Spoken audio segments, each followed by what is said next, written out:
Colorado Springs ranks as a top millennial destination, boasting a faster growth rate than Denver, Seattle, and Austin.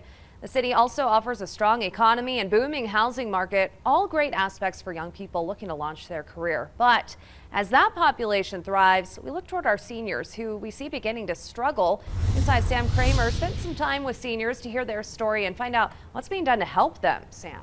Yep, while life in Colorado Springs is more affordable than some of those bigger cities, it has become increasingly more expensive, even in just the last 5 years. And that has our seniors seriously concerned.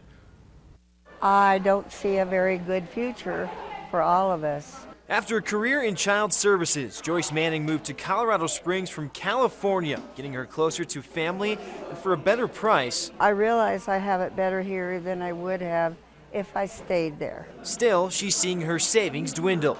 Prices are going to go up and up, and I don't want to go down. I want to keep my head above the water and be independent and not have to depend on the government. That's why she and several friends come to the Colorado Springs Senior Center. Friendship and free recreation go a long way on a fixed income as more of her money goes toward rent. It's very challenging. You have to plan, you have to know what you're doing, and you have to stretch it out a lot. So how do we get here? Economist Tatiana Bailey says it has to do with the influx of millennials and new businesses like tech companies. Especially for younger people who are early in their career, even if they're in well-paying occupations, they're not at the top of their career yet.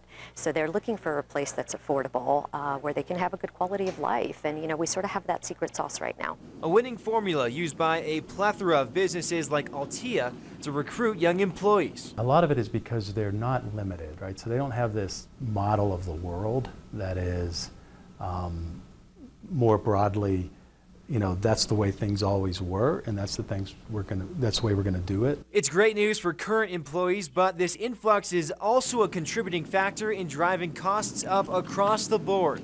That, of course, includes housing, one of seniors' biggest concerns, with notable increases even in just the last few years. You went from $700 a month for an average, rental rate to, over $1,000 now on a fixed income. That's a really, huge barrier for them. It's one of the main issues the new Commission on Aging is digging into. So we need to advocate for seniors because, first of all, they built this community.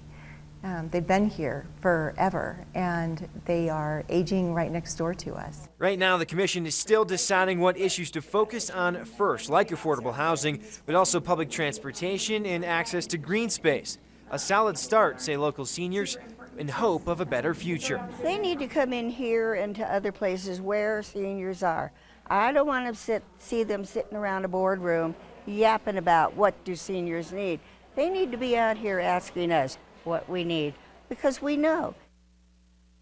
Now, I also asked Bailey about what sort of solution could actually work here as not to disenfranchise the people that, did build this community. She says having government agencies focused on the issue is a meaningful step in the right direction.